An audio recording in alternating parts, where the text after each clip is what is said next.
Hello guys, welcome to Eesha YouTube channel. మీకు ఈ video నచ్చితే కన్నా ప్లీజ్ ఫ్రెండ్స్ లైక్ చేయండి, షేర్ చేయండి, సబ్స్క్రైబ్ చేయండి, కమెంట్ మాత్రం తప్పకుండా చేయండి. మరిన్ని వీడియోస్ కోసం నా ఛానల్ సబ్స్క్రైబ్ చేశారని అనుకుంటా. భరణి గారిని నాకు సార్ లేపుతాడు. భరణి గారు సార్ హాయ్ భరణి, ఎలా ఉన్నావు అంటే సూపర్ సార్, నైస్ సార్, బాగున్నా సార్ అని అంటాడు.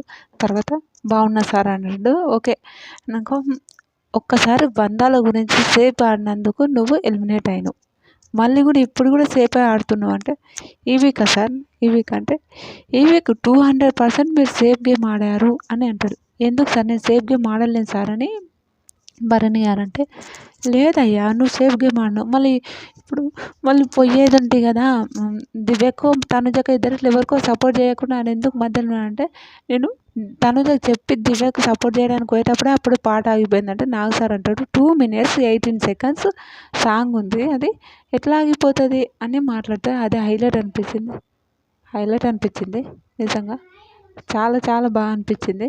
ఇంకా తర్వాత వాళ్ళు ఇంకా అందరిని అడుగుతారు, ఇమాన్యుల్ సేఫ్ గేమ్ ఆడిండా అని అడుగుతారు.